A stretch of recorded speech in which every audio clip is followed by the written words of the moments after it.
शाकाहार या मांसाहार, इन दोनों में से इंसानों के लिए ज्यादा उपयुक्त क्या है? इस विषय पर कई सदियों से विवाद चला आ रहा है। आज हम इस वीडियो के जरिए वेद, गीता और कुछ हद तक विज्ञान के दृष्टिकोण से देखने का यह प्रयास करेंगे कि शाकाहार अथवा मांसाहार में से हमारे लिए क्या ज्यादा उपयुक्त है।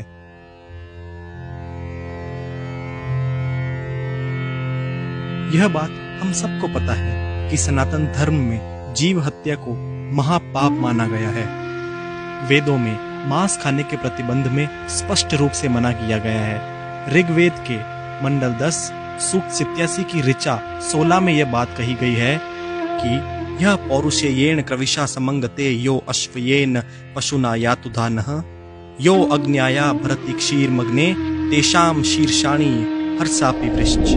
अर्थात जो मनुष्य नर, अश्व अथवा किसी अन्य पशु का मांस सेवन कर कर उसको अपने शरीर का भाग बनाता है, गौ की हत्या कर अन्य जनों को दूध आदि से वंचित रखता है। हे अग्नि स्वरूप राजा, अगर वह दुष्ट व्यक्ति किसी और प्रकार से न सुने तो आप उसका मस्तक शरीर से विदारित करने के लिए संकोच मत कीजिए।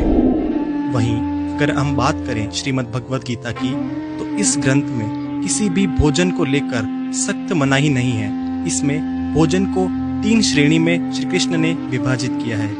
पहला सात्विक, दूसरा राजसी और तीसरा तामसिक। गीता के 17वें अध्याय के दूसरे श्लोक में श्री कृष्ण कहते हैं, जो भोजन सात्विक व्यक्तियों को प्रिय होता है वह आयु बढ़ाने वाला, जीवन को शुद्ध करने वाला तथा बल, स्वास्थ्य, सुख तथा तृप्ति प्रदान करने वाला होता है। ऐसा भोजन रसमय, स्वास्थ्यप्रद तथा हृदय को भाने वाला होता है। यह सात्विक भोजन कहलाता है। अगर हम इस श्लोक को माने तो सात्विक आहार को श्रेष्ठतम भोजन बताया गया है। प्राचीन काल में भी विद्वान पुरुष ऐसा ही भोजन चुनते थे जो स्वास्थ्य तथा आयु को बढ़ाने वाला होता था। इस भोजन की श्रेणी में दूध के सभी व्यंजन, कंद मूल, फल, आहार, सब्जियां, दालें एवं धान आते हैं। ये सारे भोजन प्राकृतिक रूप से स्वादिष्ट, हल्के और फायदेमंद होते हैं। इसी के अगले श्लोक अर्थात श्लोक संख्या 9 में श्री कृष्ण कहते हैं, जब शाकाहारी भोजन कड़वा, अत्यधिक खट्टा, नमकीन, गर्म, अत्यधिक मिर्ची, चीनी, नमक अर्थात अधिक मसाले आदि के साथ पकाया जाता है तो वो भोजन सात्विक से राजसी बन जाता है। भोजन की इस श्रेणी में भोजन अपना मूल अस्तित्व खोकर उपभोग की चीज बन जाता है। ऐसा भोजन मनुष्य अपनी भूख शांत करने के लिए नहीं अपितु अपनी तृष्णा को शांत करने के लिए खाता है, अपनी इच्छाओं को शांत करने के लिए खाता है। ऐसा भोजन खाने में तो अत्यधिक स्वादिष्ट होता है परंतु इसके परिणाम बहुत ही बुरे होते हैं। ऐसा भोजन बीमार स्वास्थ्य को खुला आमंत्रण देता है। अगले श्लोक अर्थात श्लोक संख्या 10 में श्री कृष्ण कहते हैं, जो भोजन अधपका, रस रहित, दुर्गंध युक्त, बासी एवं गंदा हो तथा जो अपवित्र भी हो वह भोजन तामक पुरुषों को प्रिय होता है, अर्थात वो भोजन तामसिक है। ऐसे भोजन की श्रेणी में शराब, सभी पैकेट बंद भोजन तथा मांसाहारों को शामिल किया गया है।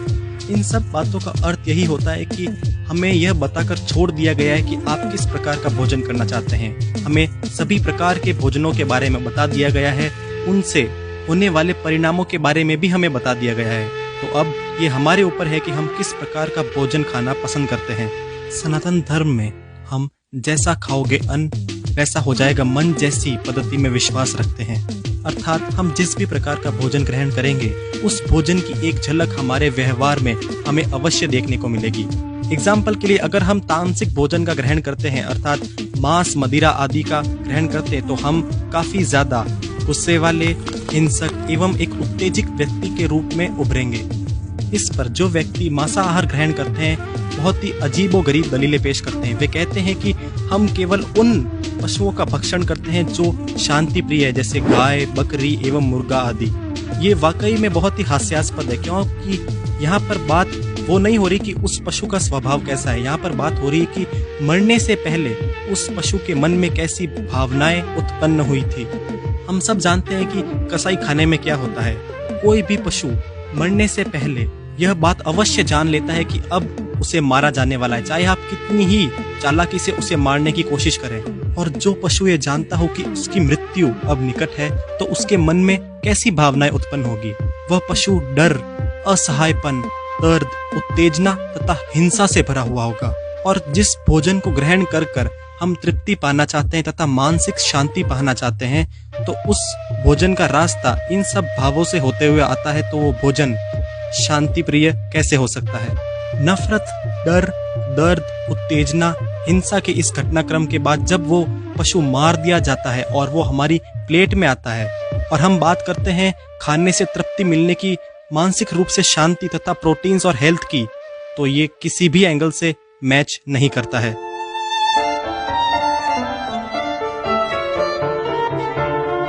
अगर हम बात करें दूसरे धर्मों की, तो सनातन धर्म की ही तरह ऐसे कई धर्म हैं जो शाकाहार को ज्यादा बढ़ावा देते हैं। आप में से कईयों को ये बात बिल्कुल पता नहीं होगी कि प्राचीन क्रिश्चियंस वे भी शाकाहारी ही थे। स्वयं ईसा मसीह